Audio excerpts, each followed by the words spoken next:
지난주 고난주간 설교 이후에 저한테 별명이 좀 많아졌어요. 무슨 가자 목사, 가자 막 그러고 퇴마사 목사, 뭐 퇴마장 막 그렇게 부르고 막 별명이 많아졌습니다. 지난주 목요일 날 사실 갑자기 좀 주어진 설교였거든요. 한 1.5주 그러니까 열흘 정도 전에 목사님 말씀하셔가지고 이 어머니 기도회 설교를 준비해야 할 시간에 목요일 설교를 준비하고 있었던 거예요. 근데 끝나고 나니까 이제 좀 답답해지는 거예요. 야, 이거 다음 주에 어머니 기도회 설교하러 가야 되는데 이거 어떻게 하면 좋을까? 큰일이다. 그래서 답답한 마음. 그리고 제목을 봤더니 여기서는 제목을 지정해 주더라고요. 무슨 공산당도 아니고 뭐를 자꾸 지정해 줘요. 그래서 제목을 봤더니 제목이 뭐냐면 응답이 보장된 기도래요. 제가 굉장히 근심이 됐어요. 응답이 보장된 기도가 뭐야 도대체? 기도하지 말란 얘기인가? 다 됐는데 뭘 기도해? 아니면 내가 기도하는 것마다 다 들어주신다는 얘기인가? 그럼 뭘 좀 구해볼까? 막 그러면서 혼자 좀 심란하게 있었어요. 그러다가 옆에 TV를 보고 있던 제 아들에게 11살 된 아들에게 제가 물었어요. 아들아, 너는 기도가 뭐라고 생각해? 물었어요. 그러니까 저희 아들이 만화 영화를 열심히 이렇게 보고 있다가 갑자기 저에게 심오하게 한마디를 하는 거예요. 자기 생각에는 기도가 이거래요. 기도? 하나님께 나를 드리는 거? 그리고 또 TV를 봐요. 그 제가 우리 아들을 끌어안으면서 고맙다 그랬어요. 아빠의 설교의 방향이 정해졌다. 여러분, 11살 된 아이가 그렇게 얘기를 해요. 기도는 하나님께 나를 드리는 거래요. 그래서 제가 그 이야기를 들으면서 그렇구나. 그래, 내가 원하는 것을 하나님께 주세요 하는 것도 참 귀한 기도일 수 있으나 진짜 하나님께서 우리에게 원하시는 거는 하나님의 뜻을 구하는 거구나. 하나님의 뜻을. 그래서 내가 원하는 것에 하나님이 맞추시는 것이 아니라 하나님에게 나를 맞추어가는 과정. 이게 기도이겠구나. 그래, 어쩌면 그렇게 하나님이 원하시는 그것에 내가 반응할 때 응답이 보장될 수 있겠다라는 생각을 했어요. 왜냐하면 그분이 원하시는데 내 자신을 맞추어 가니까 응답되지 않을 수 없죠. 좀 재밌는 예화 중에 이런 예화가 있어요. 그냥 웃기라고 하는 얘기예요. 어떤 사람이 이렇게 막 길을 등산을 하다가 절벽에 떨어졌다 그러죠. 옛날에 많이 들으셨을 것 같은데 절벽에서 떨어지다가 나뭇가지 하나가 이렇게 나와 있는 걸 붙잡은 거예요. 겨우 절벽 끝에서. 그래서 이걸 붙잡고 막 사람 살려 막 하기 시작한 거죠. 사람들이 없으니까 이렇게 기도를 했다고 해요. 하나님, 부처님, 알라, 뭐 누구든지 누구 중에라도 좋으니 나를 좀 살려줄 사람 좀 누구 없냐고 막 기도를 했는데 하나님이 나타나신 거예요. 하나님이 딱 나타나시더니 난 하나님인데 네 기도에 응답해 주겠다고, 너를 구해 주겠다고, 빨리 구해 달라고 하니까 뭐라고 말씀하셨냐면 네 손을 놔라 그러셨대요. 내가 받쳐 줄 테니까 네 손을 놔라. 그러니 이 남자가 뭐라고 얘기했는 줄 아세요? 거기 하나님 말고 다른 사람 없어. 그러니까 이 사람의 소원에는 이 사람이 기도했던 건 딱 정해져 있었던 거예요. 위에서 밧줄을 내려주던 아니면 뭐 직접 어떤 걸 해주던 내가 원하는 방식과 나의 생각대로 나를 구원해 주는 것, 나를 구해 주는 것, 이게 이 사람이 원했던 기도였던 겁니다. 그러니 하나님이 나타나셔가지고 네 뜻대로 너를 구해주긴 할 텐데 네가 지금 기도하는 그 문구 말고 네 생각 말고 다른 것으로 내가 원하는, 여기서 나는 하나님이에요. 하나님이 원하시는 다른 방법으로 너의 기도를 들어줄게 라고 요청을 하자 이 기도했던 절박한 사람들은 그건 노 해버리는 거죠. 그거는 원하지 않는다는 거예요. 내가 원하는 건 뭐냐면 내가 원하고 내가 지금 말했던 이 방법대로 나의 기도대로 응답되어지기를 원한다 라고 이야기를 하며 하나님을 그냥 거절해 버리는. 여러분 어떻게 기도하고 계십니까? 혹시 우리가 이렇게 기도하고 있는 것은 아닌지 모르겠어요. 모든 것이 정해져 있죠. 우리 아들은 반드시 서울대 가야 되고 우리 딸은 반드시 의사가 되어야 하고, 그렇죠? 우리 남편은 반드시 성격 좋고 돈 많이 벌어오는 남자가 되어야 하고 반드시 예배당에 나와서 예배하는 사람이어야 하고,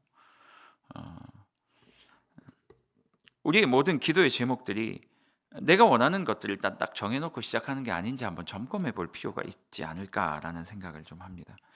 여러분, 기도는 누구를 위한 겁니까? 집사님, 기도는 누구를 위한 겁니까? 나 자신을 위한 거죠. 맞죠. 그렇게도 설명할 수 있죠. 하지만 기도는요, 궁극적으로 하나님을 위한 거예요. 하나님께서 이 땅에 우리를 창조하셨기 때문에, 하나님께서 이 땅을 창조하고 지금까지 이 땅을 이렇게 살려주시는 이유는 단 한 가지밖에 없어요. 예수 그리스도의 복음을 통해서 더 많은 사람들이 하나님 앞에 구원받게 하시려고, 그것을 위해서 우리를 구원하셨고, 그것을 위해서 우리 지금 살아가고 있는 거거든요. 그 과정 속에서 하나님이 기도라는 도구를 우리에게 주신 거예요. 무엇을 위해서요? 하나님의 뜻을 위해서요. 이 땅에서 내가 원하는 대로 더 잘 살아가겠다라는 것은 뭐 좋게 보일 수는 있지만 사실 그것이 우리를 구원할 수도 없고요. 그것이 우리에게 큰 만족을 줄 수도 없다라고 제가 지난주 목요일 날 이야기했잖아요. 뭐 차를 샀는데 만족? 그거 뭐 얼마 안 되더라고요. 사실은 그 차에 비밀이 좀 있어요. 왜냐하면 뭐 배가 왜 이렇게 꼬르륵거려요. 10시 47분인데 이게 인간의 죄성으로 시작해요. 아침에 베이글 먹고 왔는데 제 차를 되게 좋아했어요. 왜냐하면 새 차를 산 게 처음이었거든요. 아내랑 결혼하고 그 차를 사고 너무 좋았어요. 그 은색, 반짝반짝한 은색, 아주 고급져 보이죠? 회색 SM3. 그런데 아니 그냥 어떤 분이 제 차를 긁고 가셨어요. 그럼 뭐 어떻게 해요? 그런데 어느 날 예배를 마치고 가고 있는데 교회 주차장에서, 우리 교회 아닙니다, 교회 주차장에서 두 분이 저를 기다리고 있었어요. 저를 만났어요. 목사님 안녕하세요 그러는 거예요. 예. 아니 차 빼다가 살짝 긁었는데 표시는 안 나요 그러시는 거예요. 그래도 얼굴은 보고 가야 될 것 같아서 기다렸어요 그러시더라고요. 예. 그냥 밑에 이만큼 긁혀요. 시커멓게 그냥. 지금도 있어요 제 차가. 10년 전 이야기입니다. 와, 근데 뭐 어떻게 해요? 얼굴만 보고 가려고 기다리셨던 성도님들이신데, 그래서 얼굴만 보고 갔어요. 하나도 이 정도 괜찮다고 가시라고, 괜찮네요 하고 갔어요. 그 다음부터 차에 정내미가 뚝 떨어졌어요. 그런 적이 몇 번 있었어요. 어떤 성도님이 또 긁고 차를 옆에 대놓으셨어요. 근데 뻔하잖아요. 우리 교회 성도님인데 앞에 전화번호가 있었어요. 근데 뭐 어떻게 해요? 제가 그거를 전화를 하기도 뭐하고 누군지 알기도 뭐하고 그래서 안 했어요. 그래서 제 차는 지금 상처투성이, 우리 마음 같아요. 그러고 나니까 이 차의 정내미가 별로 안 들어요. 요즘에는요, 뭐 덜컹 긁히면 막 아이고 긁혔나 보다, 막 무슨 말을 하는 거냐면, 세상에서 우리에게 줄 수 있는 만족은요, 뭐 별로 없어요. 하나님께서 우리에게 진정한 만족은 기도라는 방법을 통해 하나님 나라를 일구어 가기 시작할 때 말이에요. 그때 하나님께서 우리에게 주시는 그 만족감, 그 감격, 그거 하나밖에 없어요. 오늘 본문이요, 이 기도에 대한 이야기를 잘 설명해 주고 있습니다. 여러분 지금까지 마태복음 7장 7절에서 11절 본문을 읽을 때 어떻게 읽으셨어요? 이렇게 읽지 않으셨습니까? 구하라 그리하면 주실 것이요, 찾으라 그리하면 찾아낼 것이요, 문을 두드리면 열릴 것이다. 오예, 구하는 이마다 받을 것이요 아싸, 찾는 이는 찾아낼 것이요 아싸라비야. 또 어디까지 해야 되죠? 두드리면 열릴 거래요. 그 다음 구절이요, 너희 중에 누가 아들이 떡을 달라 하면 돌을 주겠느냐? 오케이, 떡 달라 그러면 떡을 준다 얘기했어요 지금, 그렇죠? 생선을 달라 하면 뱀을 주지 않는다, 생선 준다고 얘기했어요. 여기까지만 읽으셨죠? 아니에요? 조금 더 읽으셨어요? 좀 더 읽어볼까요? 너희가 악한 자라도 좋은 것으로 자식에게 줄 알거든 하물며 하늘에 계신 너희 아버지께서 구하는 자에게 좋은 것 떡과 생선을 주지 않겠느냐? 혹시 이렇게 읽으셨습니까? 네, 그것도 맞는데요, 사실 오늘 본문에서 하고 싶은 말은 그게 아니에요.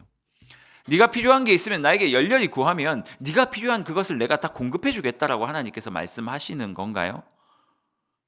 그럴 수도 있죠. 하지만 오늘 본문의 강조점을 조금 다르게 찾았으면 좋겠어요. 어떻게 기도하면 되는지, 예를 들어 열심히 간절하게 네가 기도하면 하나님은 다 주실 거야. 하나님 우리 아버지시니까 다 주실 거야. 그러니 하나님께 필요한 거 구해. 간절하게 구해. 두드렸어? 안 됐어? 그러면 또 구해. 3번 얘기하고 있으니까. 구하면 주실 거야. 구했는데 안 주셨어? 그럼 찾아. 찾았는데 안 주셨어? 그러면 문을 두드려. 그냥 두드리지 마. 세게 두드려. 그게 안 될 것 같으면 망치를 가져와서 두드려. 문이 열릴 때까지 두드려. 그렇게 간절히 기도하면 하나님께서 주실 거야. 여러분 그렇게 기도하니까 주시던가요? 기도하면서 지금까지 살았잖아요. 다 받으셨어요? 여러분 그런 남편 구하신 거 맞습니까? 하나님 응답 맞아요? 우리 자녀들 하나님 응답 맞습니까? 한 5살에서 한 10살까지는 우리 자녀들이 다 천재잖아요. 우리 아들도 아직까지 천재거든요. 있잖아. 이게 얘기하면 안 돼.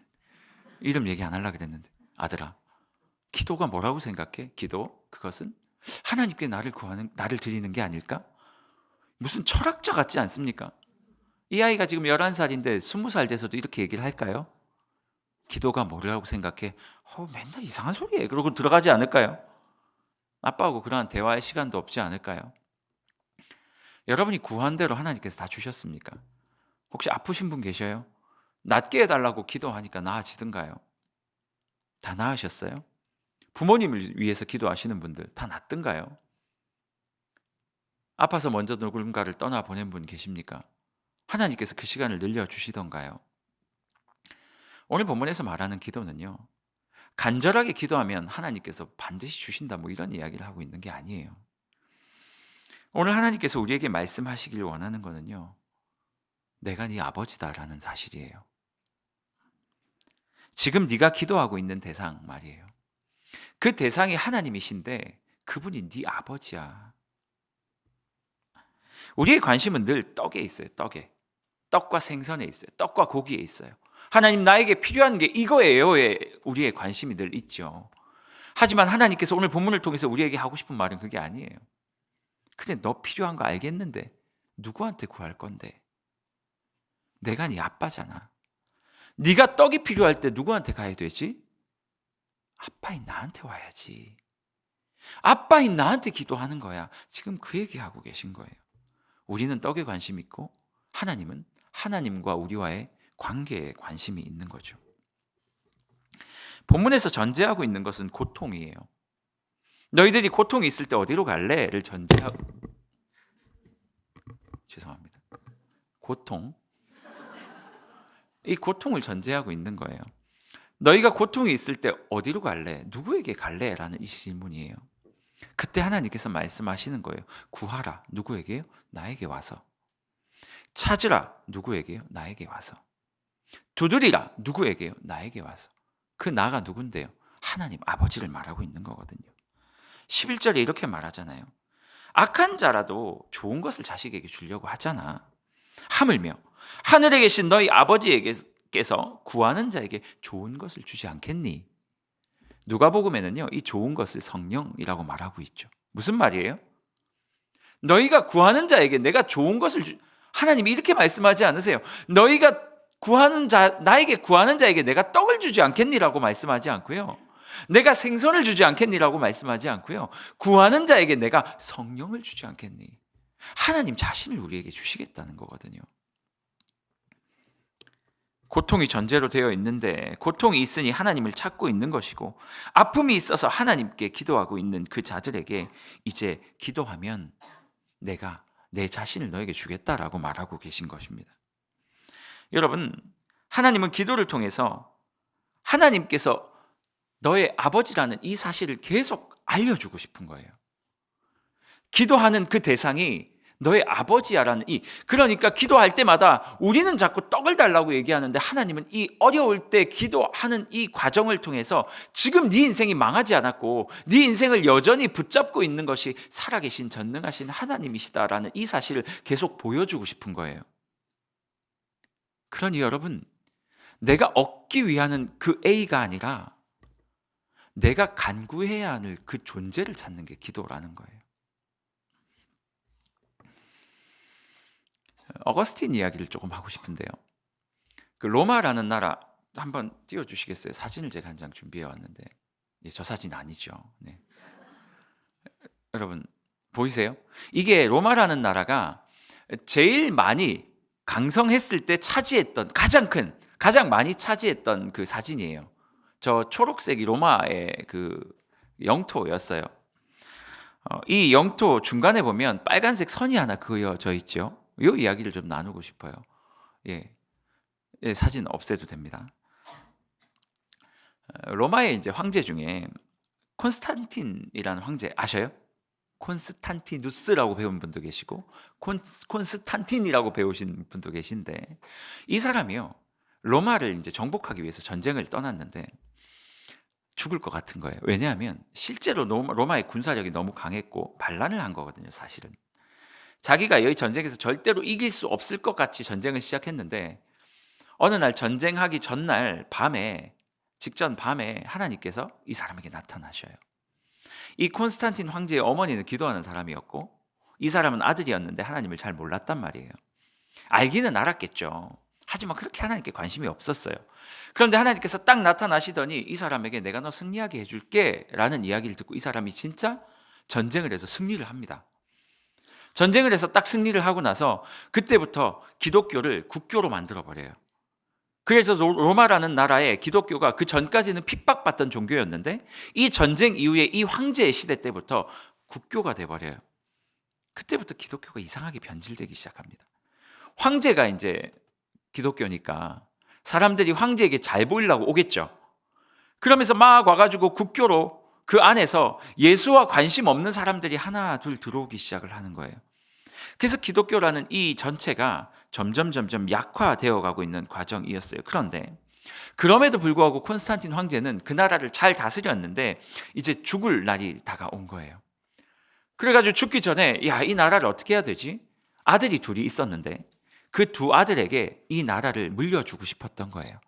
그래서 아까 다시 한 번만 사진 보여주시겠어요? 저 사진의 중간에 있었던 그 빨간 점 말이에요. 빨간 선. 그렇게 로마라는 나라를 반으로 뚝 잘랐어요. 그래서 이탈리아 본토에 있는 이 나라를 서로마라는 이름으로 나누어 버렸고요. 저기 보면 이쪽 오른쪽에 보면 비잔티움이라고 보이세요? 거기에 또 수도를 하나 만들고 동로마라고 만들었어요. 서로마와 동로마, 그리고 중간 반을 딱 잘라서 아들 둘에게 물려줘 버린 거예요. 이제 됐어요. 사진. 여기서부터 문제가 벌어져요. 왜냐하면 아들들에게 반을 잘라줬는데 이 아들들은요, 하나님도 잘 몰랐고요, 저 나라를 다스릴 만큼의 힘이 없었어요. 부모만큼의 신앙도 없었고 실력도 없었어요. 그런데 엄청난 나라를 물려받게 된 거예요. 결국 많은 사람들이 그 나라를 탐냈고요, 그 안에서 내전이 벌어지더니 결국은 이 양쪽에 서로마의 왕, 동로마의 왕, 근데 자꾸 파로마가 하고 싶죠. 서로마의 왕과 동로마의 왕을 사람들이 다 죽여버려요. 그리고 자기들이 로마를 잡아먹습니다. 이때부터 로마가 시련이 벌어지는 거예요. 그 로마 위에는 게르마니아라고 하는 게르만족들이 살고 있었어요. 게르마니움 아닙니다. 게르만족들이 살고 있었는데, 오늘 비가 와가지고 축축 처지는데 일어나서 설교드린 게르만족들이 살고 있었는데, 이 로마가 약해지다 보니까 게르만족들의 의지에서 그들을 용병으로 삼아서 자기 나라를 지키기 시작한 거예요. 로마는 군사 국가였는데 힘이 없어지니까. 그런데 문제가 뭐냐면 저쪽 아시아 지방에서 훈족이라고 하는 이 기마 부대, 나중에 그 뒤에 보면 징기스칸이 한참 뒤에 나오는데, 그 훈족이라고 하는 강력한 기마 부대를 가지고 있는 걔네들이 중국들을 막 점령을 하는 거예요. 그런데 막 진시황이 살고 있었던 시절이었거든요. 진시황이 얘네들 때문에 막 만리장성도 쌓고 그랬잖아요. 막 위에 막 장벽도 쌓고 했단 말이에요.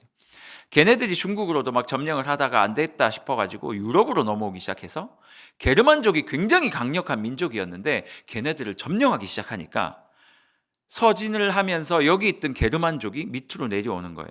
안 그래도 로마에 자기들이 용병이었으니까 자기 친구들을 더 많이 데리고 와서 결국 이 게르만족에 의해서 로마가 멸망을 하게 돼요. 제가 지금 하고 싶은 이야기는 지금부터예요.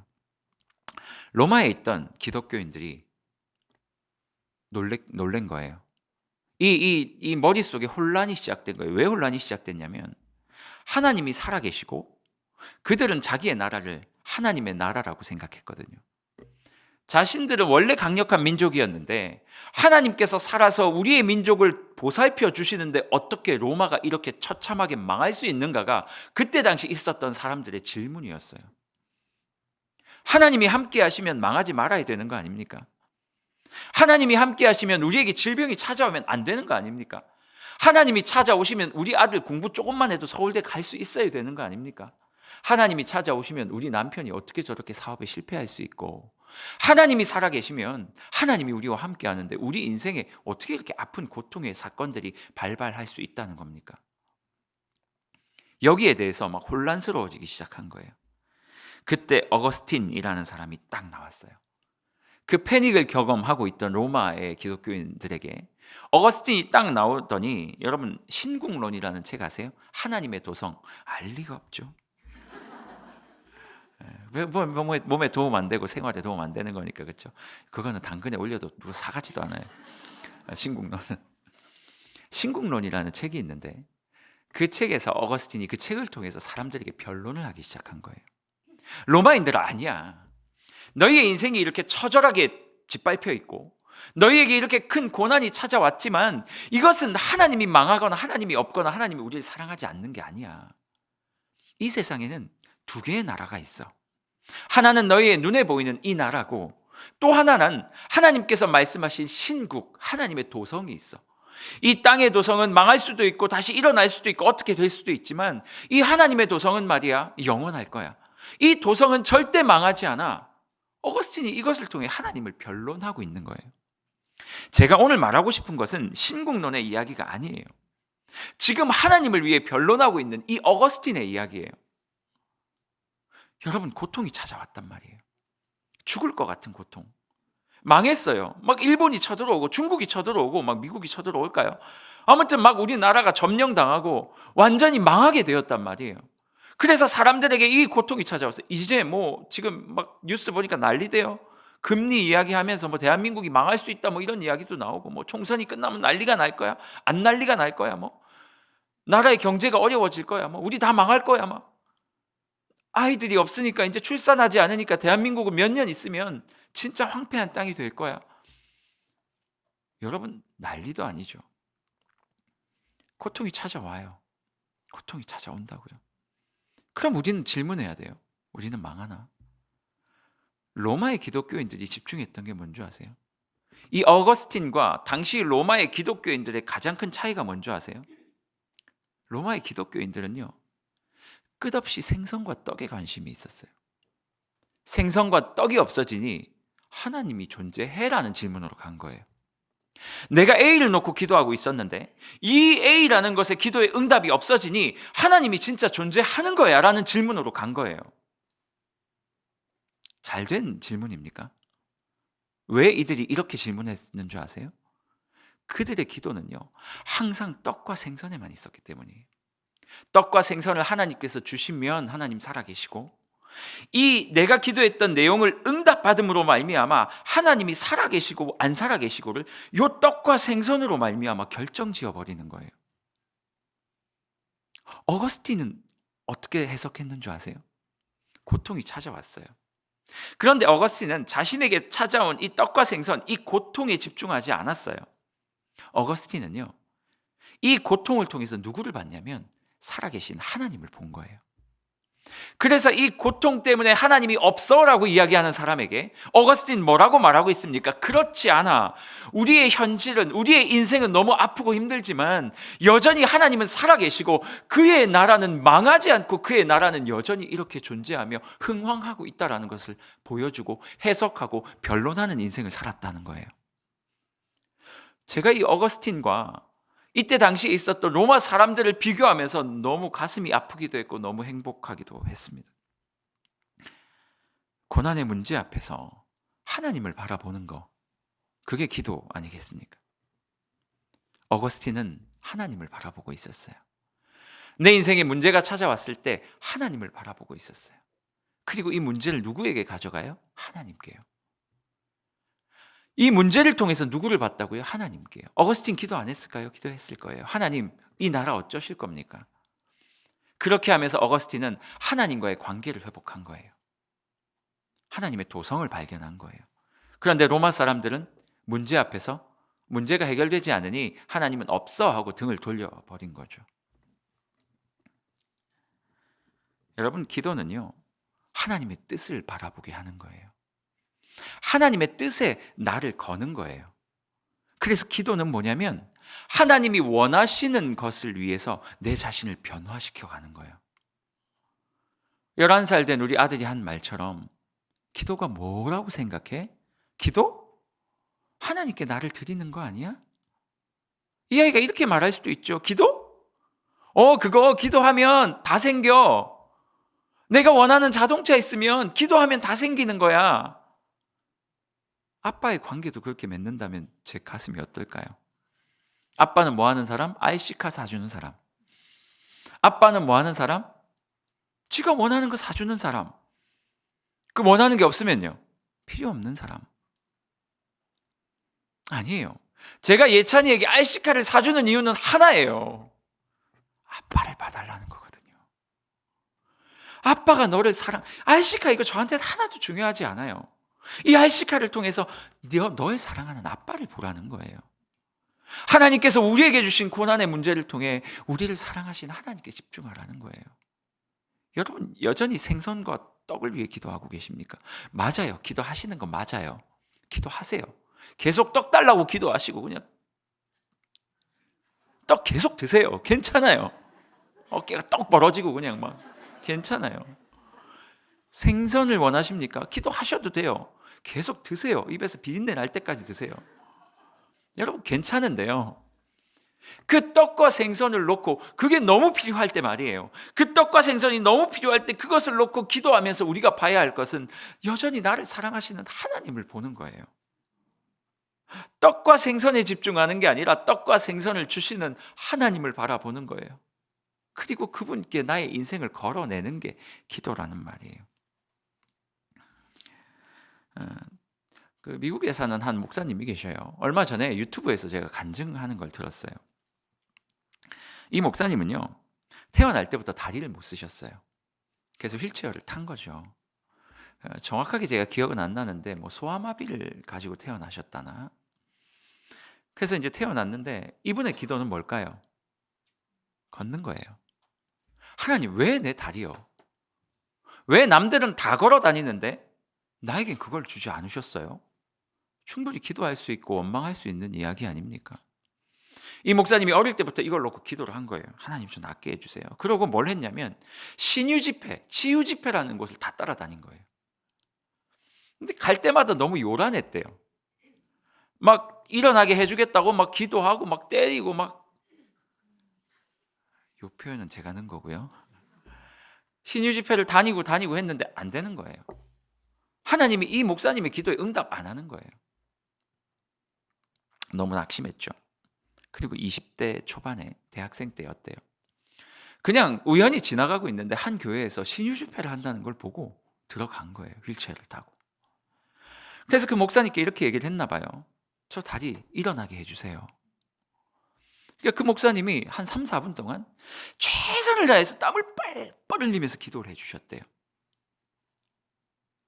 결과가 어떻게 됐을 것 같으세요? 왜 이렇게 믿음이 없으세요? 기도를 했다니까요. 응답이 보장된 기도라면서요. 기도하면 다 된다면서요. 일어나야 되는 거 아닙니까? 남들보다 더 다리 잃어버린 나의 키를 찾아가지고 190이 돼야 되는 거 아닙니까? 몸이 길어지니까 살도 쪽 빠져가지고 강동원처럼 돼야 되는 거 아닙니까? 안 되는 거예요. 그래서 이 목사님이 열받은 거예요. 어릴 때, 대학생 때 말이에요.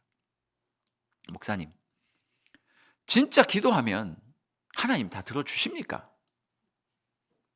그러니까 기도했던 목사님 당황했을 거 아니에요. 근데 당황하지 않고 이렇게 말씀하셔요. 목사님, 무슨 기도든 간절히 기도하면 낫습니까? 그러니까 이 목사님이 그렇다. 뻔뻔하죠. 안 낳아놓고 못 이렇게 세워놓고 열받았대요. 그래서 자기가 바울 이야기를 하고 싶었대요. 바울에게 아픔이 있었잖아요. 상처, 가시가 있었잖아요. 그 이야기로 따지려고 딱 하려고 그러는데 이 목사님이 먼저 얘기를 하더래요. 바울에게 매우 심각한 질병이 있었지? 네. 그가 하나님께 간절히 구했는데 하나님이 그 병을 고쳐주셨을까? 아니요. 안 고쳐줬잖아요. 그러니까 목사님이 이렇게 말씀하셨대요. 아니, 고쳐주셨지. 아닌데요? 바울은 고침 못 받았는데요? 아니, 고쳐주셨어. 그러면서 이렇게 얘기를 해요. 그가 그 육체의 질병을 고쳐달라고 3번 기도했지. 그때 하나님이 응답하셨지. 응답은 했죠. 뭐라고 응답하셨습니까? 기억나세요? 고린도후서 12장 7절에 보니까 네가 받은 계시가 너무 크기 때문에 네가 교만하게 되지 않게 하시려고 내게 육체의 가시를 주셨다. 그리고 네 은혜가 너에게 족하다. 기도하지 말라. 그리고 이렇게 말씀을 하시더래요. 이 뜻을 깨달은 바울이 또 기도했을까? 여러분 어땠을 것 같으세요? 아니요. 바울은 또 기도했을까요? 하나님이 은혜가 족하다. 너에게 이 질병을 준 이유는 이것 때문이야 라고 하나님께서 다 설명해 주셨는데 그거를 깨달은 바울이 기도했을까요? 안 했죠. 그 목사님이 그렇게 얘기를 하셔요. 이 뜻을 깨달은 바울이 또 기도했을까? 그러니 이 대학생 목사님이 나중에 목사님이 됐지만 이 대학생이 이렇게 말합니다. 아니요. 그럼 그 병은 나았지. 그가 그것을 깨달은 이후로 그것은 더 이상 그의 병이 아니라 오히려 하나님께서 그를 사용하기 위한 하나님의 은사일 뿐이겠지. 이것을 깨달았다면 그는 더 이상 하나님께 그것을 놓고 기도하지 않았을 것이다.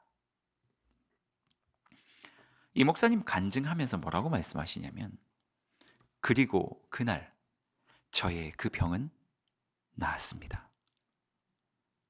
어떻게 간증했는 줄 아세요? 일어서서요? 아니요. 여전히 그 목사님이 한 60대를 넘으신 것 같은데 여전히 휠체어에 앉아서 이 간증을 하고 있는 거예요. 여러분 이 목사님의 병은 나았습니까? 나았어요? 휠체어에 앉아 있는데요? 나았죠. 왜 나았는 줄 아세요? 왜 나았다고 말할 수 있는 줄 아세요? 말장난입니까? 아니요. 그 목사님에게 휠체어는 더 이상 질병이 아니었기 때문이에요. 내가 병으로 이렇게 좀 못나게 태어나서 이 자리에 앉아 있는 거야. 이게 아니었기 때문이에요. 그가 휠체어에 앉아 있는 이유, 그의 아픔은 뭡니까? 하나님께 사용되기 위한 도구가 된 거예요. 떡을 달라 기도했을 때 떡이 안 오면 그 기도는 응답되지 않은 것입니까? 생선을 달라 할 때 생선을 주지 않으면 그 기도는 응답되지 않은 기도입니까? 내가 원하는 대로 하나님께서 응답하셔야 응답된 기도입니까? 그렇지 않죠. 하나님께 묻는 거예요. 하나님 나에게 떡이 필요한데 하나님 이거 어떻게 해야 됩니까? 떡 주시겠죠. 하지만 떡만 주시지 않을 거예요. 내가 너의 아버지인 걸 아니? 이 떡을 주는 나를 좀 생각해 줬으면 좋겠다. 제 육체에 있는 가시가, 제 마음속에 있는 상처가 우리가 지금까지 인생을 살아오면서 겪지 않아도 될 만한 일들을 많이 겪었잖아요. 왜 우리 부모님들은 나를 그렇게 낳았고 그렇게밖에 대할 수 없었고 나의 인생은 이렇게밖에 살아갈 수 없고 왜 나는 이런 사람과 결혼을 해야 됐고 이런 얘기하면 자꾸 웃으셔요. 그렇죠? 중요한 거는 여러분의 남편들도 똑같이 얘기를 하고 있어요. 아버지 기도회 하면 여자 강사가 와서 똑같이 얘기를 하고 있을 거예요. 왜 내 인생에 굳이 경험할 필요 없었던 그 일들이 자꾸 나에게 오는 거야? 난 저주받은 인생인가? 하나님께서 날 사랑하지 않나? 더 이상 하나님께서 내 기도에 응답하지 않나? 아니라니까요. 어거스틴처럼 해석하는 거예요. 하나님 고통이 찾아왔고 아픔이 찾아왔는데 말이에요. 이거 어떻게 해석해야 됩니까? 여러분의 인생의 아픔 어떻게 해석하시겠습니까? 만약 하나님께서 우리에게 이렇게 묻는다면요. 그럼 그 병은 나았지? 라고 묻는다면 여러분 나았다라고 대답할 수 있으십니까? 우리 믿음의 선배들은요, 다 이런 기도를 했어요. 자신의 고통 앞에서 그것을 놓고 단순히 이것을 해결해 주세요라고만 이야기하지 않았어요. 이 고통 앞에서 뭐라고 기도합니까? 하나님, 이 고통의 의미를 알려주시고, 여러분, 우리 자녀들이요, 서울대 가는 게 문제가 아니에요. 물론 다 못 갔어요? 끝났어요? 목사님, 저희 아이들은 벌써 청년인데요. 그럼 할 말 없고요. 서울대 가고 삼성 입사하고 연봉 억대 연봉을 받고 이게 다가 아니라니까요.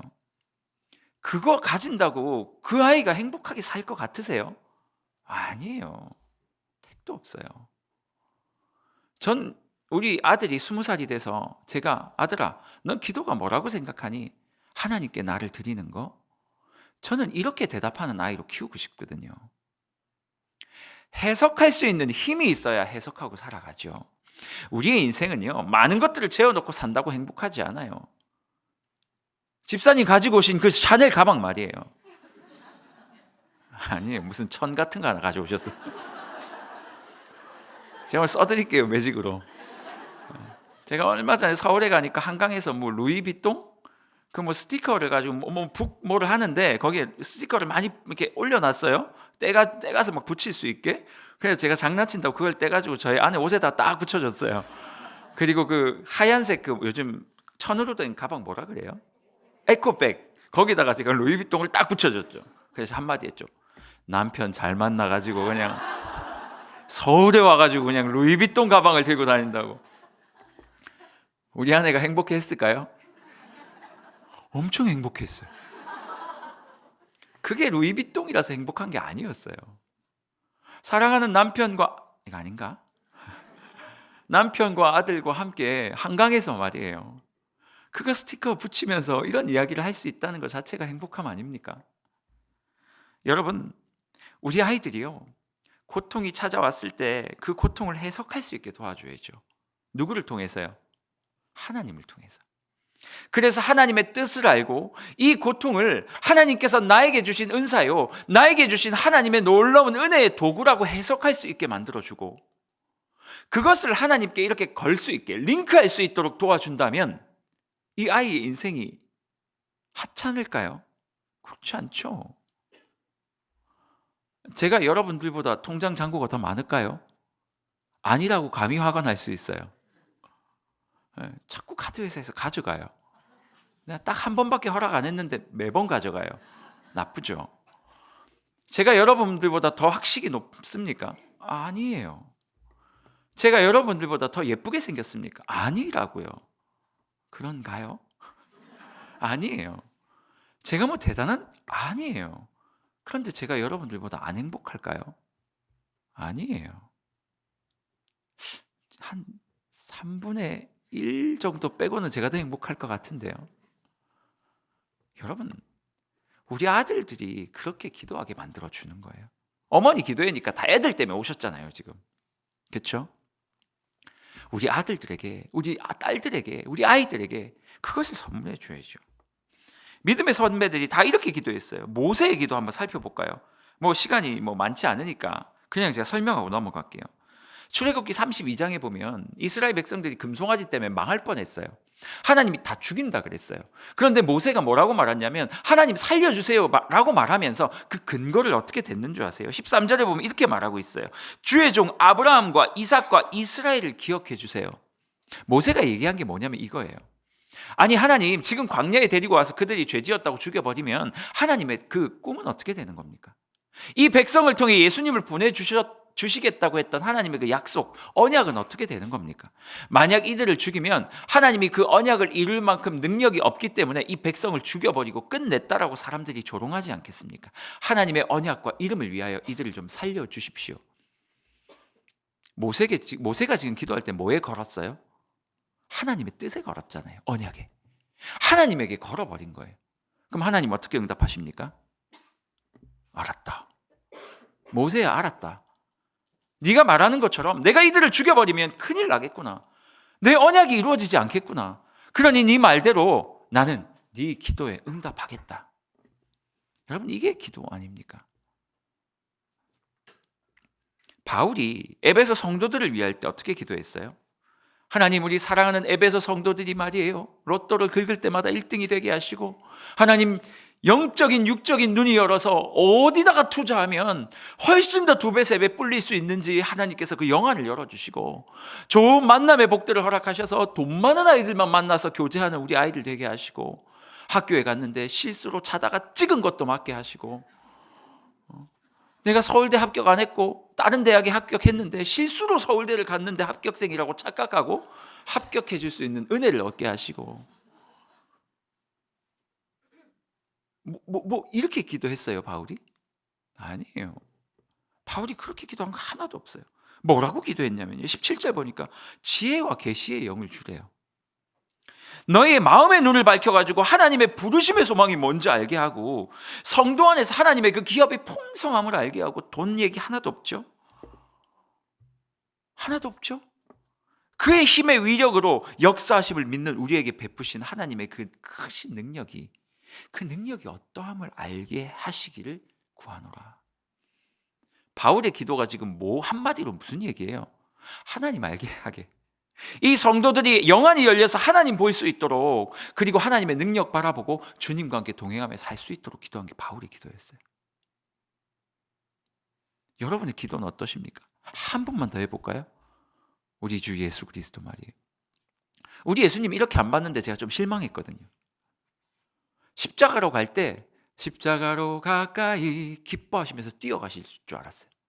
오예, 십자가 간다. 내가 진짜 수천 년 동안 이 십자가 지기 위해서 기다렸는데 드디어 십자가 질 때가 됐구나 하고 막 달려가실 줄 알았어요. 외로워도 슬퍼도 나는 질 거야, 막 한이처럼 막 뛰어가실 줄 알았어요. 예수님이 좀 실망스러운 모습을 보이는 거예요. 겟세마네 동산에 올라가시더니 안 하겠다는 거예요. 안 하겠다는 거예요. 좀 문제가 좀 있긴 했지만, 최덕신이라는 사람이 예전에 겟세마네 기도라는 찬양을 지었었거든요. 제가 그 찬양을 너무 좋아했어요. 아버지여 아버지여 전능하신 아버지여, 하나님을 막 부르더니 당신 뜻이여든 당신 뜻이여든 이 잔을 내게서 옮기옵소서. 그러더니 뭐라고 노래하냐면, 그러나 아버지여 나의 원대로 마옵시고 아버지의 뜻대로 되기를 원하나이다. 제가 이 찬양을 청소년 때 얼마나 많이 들었는지 몰라요. 예수님이 지금 그렇게 기도하고 계셔요. 하나님, 저 정말 이 잔 마시기 싫은데요. 저 정말 이 잔 마시기 너무 두려운데요. 근데 하나님, 제가 원하는 건 이거 안 마시는 건데요.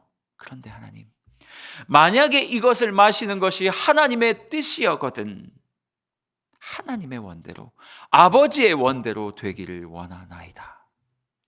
여러분, 기도가 뭡니까? 우리가 입으로 내뱉는 대로 다 응답이 되는 게 그게 기도입니까? 여러분, 그러면 망해요. 여러분, 그렇게 되면 망해요. 우리 아들이 공부 하나도 안 했는데 이번 시험에서 100점 맞게 해주세요 기도했는데 진짜 공부 안 했는데 100점을 맞았어요. 얘 인생 누가 책임질 거예요? 그 다음에 공부할 것 같으세요? 우리 아들이 밖에 나가서 그렇게 못된 짓을 했는데 하나님 다 넘어가고 아무도 발견 못하게 해달라고 기도하면, 그 기도가 이루어지면 이 아들 어떻게 할 건데요? 아니에요. 그렇게 기도하면 안 돼요. 하나님, 공부 안 했으니까 이번에 공부한 만큼만 맞게 해주세요라고 기도해야죠. 사랑하는 성도 여러분, 하나님의 뜻을 구하는 기도가 됐으면 좋겠어요. 그래야 응답이 보장된 기도가 되는 거예요. 여러분, 우리 자녀들이 이 하나님의 뜻을 구하는 기도를 할 수 있는 아이들이 됐으면 좋겠어요. 만약 하나님의 뜻을 구하는 기도를 우리 아들, 딸들이 할 수만 있다면 이 아이들이 고통 때문에 잡아먹히겠습니까, 여러분? 하나님의 뜻을 구하는 자가 지금 다리 좀 아프자고 멈출 수 있겠냐고요. 남들과 비교하며 괴로워하겠습니까? 하나님의 뜻을 구하는 아이들인데요. 하나님의 뜻을 구하는 기도만 할 수 있다면 이 아이들이 꿈이 없어서 방황하겠습니까? 아니에요. 만약 우리 아이들이 하나님의 뜻을 구하는 기도만 할 수 있다면 고통을 해석하며 살아갈 것이고, 남들과 다른 자신의 은사를 축복하며 살아갈 것이고, 꿈을 꾸며 달려가는 아이들이 될 것이고.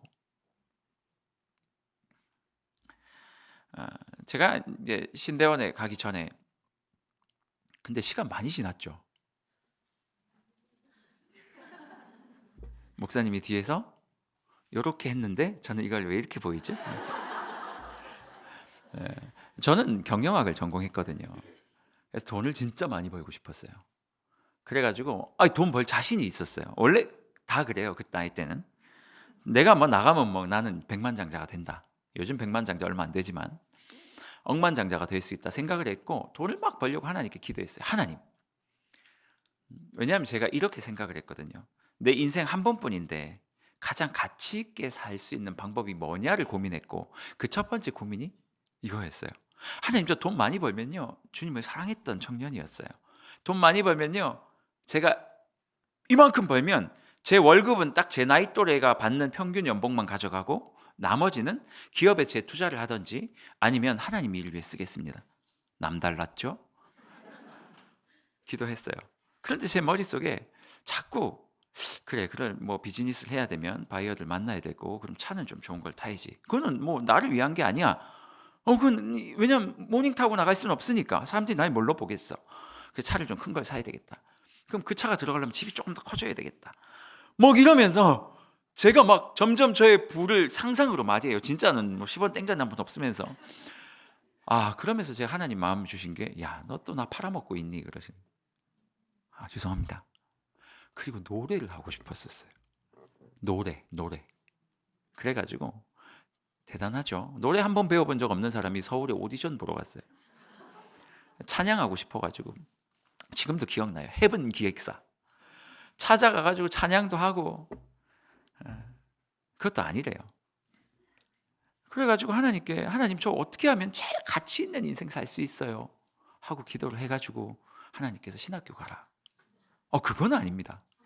그건 가치 없어요. 그래서 제가 하나님께 그랬어요. 하나님, 그러면 내 입술로 말고 누군가가 저에게 신학교 가라고 얘기해주면 제가 그 응답으로 알고 제 신학교 갈게요. 그랬어요. 토요일날 기도하고요. 와, 신속한 응답. 주일 지나고 월요일날 학교를 딱 갔는데 안 믿는 친구 3명이서 딱 오더니 저에게 뭐라고 말을 하냐면, 진규야, 네 목사 되라 그러는 거예요. 과격한 표현 죄송한데요. 이게 미쳤나 그랬어요. 제가 대학교 2학년 3학년 때 왜? 네 개업하면 우리 갈게 그러더라고요. 뭐 교회를 안 다니는 친구들이니까 개업하면 갈게. 그래서 하나님의 뭐 이런 기도는 이렇게 신속하게 응답을 하죠. 진짜 응답이 보장됐어요. 그러고 목회를 했는데요, 제 앞길이 그때부터 막히기 시작하는 거예요. 신대원 1학년 1학기 때 교회에서 쫓겨났어요. 제가 잘못해서 쫓겨난 게 아니라 교회 안에 진짜 말을 입에 담을 수도 없는 일이 터졌고, 저한테 거짓말을 요구했는데 저는 거짓말 할 수 없다고 얘기하니까 나쁜 놈이 됐어요. 그래서 막 그때 당시에 전도사들 몇 명이 있었는데 1명 빼고 다 쫓겨나고, 하나님 앞에 제가 기도를 했어요. 신대원에 앉아 있는데 다 사역하러 가는데 저만 신대원에 있는 거예요. 뭐지 이게? 나는 분명히 하나님께 기도했고 하나님께서 날 쓰시겠다고 응답을 했고, 그리고 그 목사님이 저는 목사 못 되게 만들겠다고 발벗고 뛰어다니시는 거예요. 저뿐만 아니라 그때 같이 이제 나왔던. 그래가지고 다 막혀버린 거예요, 길이. 유학 가려고 그랬어요. 나 유학 가서 내 미국에서 목회해야 되겠다. 근데 어째요? 영어를 못 하는데. 유학도 못 가. 제가 신대원에서 남들 다 주말에 사역하러 가면 할 게 없잖아요. 이 자괴감이 드는 거예요. 나는 사역할 곳이 없구나. 내가 하나님 기도 응답인 줄 알고 왔는데 아닌가? 그러고 맨날 앉아가지고 치지도 못하는 피아노를 치면서 맨날 찬양했던 게 뭐냐면, 주님의 시간에 주의 뜻 이루어지길 기다려. 도대체 언제까지요? 하루하루 살 동안 주님 인도하시니 주 뜻 이룰 때까지 기다려. 그러고 사역하러 갈 줄 알았어요. 근데 2절이요. 기다려. 또 기다리래요. 그때를. 그의 뜻 이루어지기를 기다리래요. 자꾸 기다리래요. 자꾸 주 뜻 이루어질 때까지 기다리래요. 우리들의 모든 것이 아름답게 변화될 거니까 그때까지 너 기다리면 된다. 여러분, 그게요, 제가 3월 달인가 4월 달에 그만뒀고요, 제가 다시 교회 간 게 12월 달이었으니까 한 6개월 혼자 총신대학원 기숙사에 남아 있어 보셨어요? 밥도 없고요, 뭐 사 먹을 데도 없고요.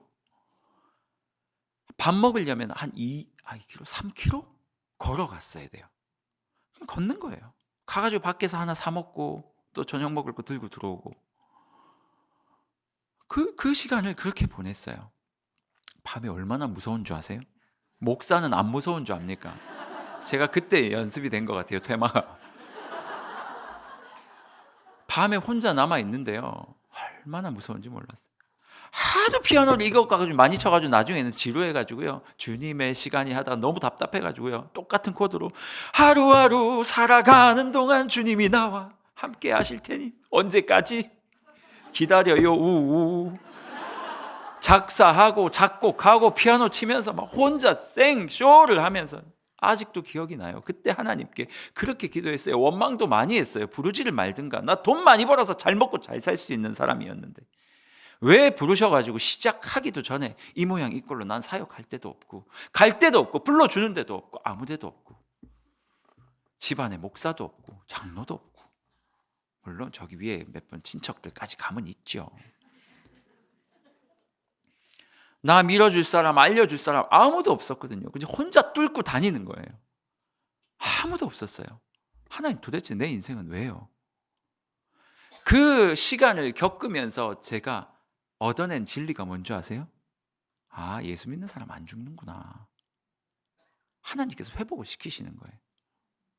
그러더니 제 친구가 오더니, 야, 어떤 교회 가봐. 그래서 갔어요. 이 면접을 보는데요, 서류 내고 면접 보러 오라 그래서 갔는데 4명이 앉아 있어요. 그리고 제가 갔는데 저 1번이래요. 들어오래요. 들어갔더니 그 목사님 뭐라 그러냐면, 보자마자 어느 부서 할래요? 그러는 거예요. 예? 처음 보셨는데요. 어느 부서 할 거예요? 저 고등부. 오케이, 고등부. 언제부터? 금요일 날 면접 보고 이번 주 주일부터 오래요. 그리고 나가면서 차 타고 가고 있는데 전화가 왔어요. 설교 본문 보내면서 지금 다시 교회로 오래요. 금요 예배 있으니까.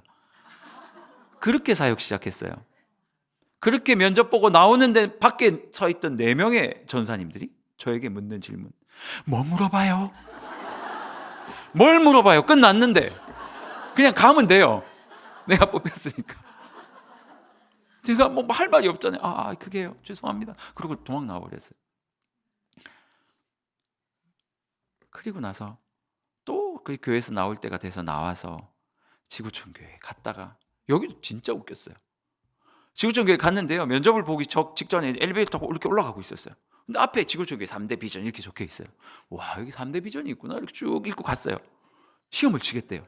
제목이, 문제가 뭔지 아세요? 지구촌 교회 3대 비전을 쓰시오. 필기고사 만점. 영어 시험을 치겠대요. 영어 시험을 치겠대요. 그럼 내줘서 해석하래요. 내가 다 알고 있던, 외우고 있던 구절이에요. 썼죠? 만점. 설교하래요. 했죠? 그러더니 갑자기 찬양 인도하래요. 했죠? 그리고 나서 저보고 오래요. 말도 안 되죠. 제 인생을 하나님께서 풀어 가시는 거죠. 그리고 대전 갔다가 여기까지 온 거예요. 제가 지금 무슨 얘기하고 있습니까? 우리의 인생은 하나님의 뜻에 걸기만 하면 되는 거예요. 기도가 주문이 아니에요. 열심히 기도하면 이루어진다. 지성이면 감천이다. 내가 금식하면 들어주신다? 그럴 수 있어요. 하지만 금식했기 때문에 들어주시는 게 아니라 금식하는 그 자녀가 나의 아들, 딸이기 때문에 하나님께서 들어주시는 거예요. 내가 열심히 했기 때문에 들어주시는 것이 아니라 우리가 하나님의 자녀고 우리를 통해 하나님의 뜻이 이루어져야 하니까 들어주시는 거예요.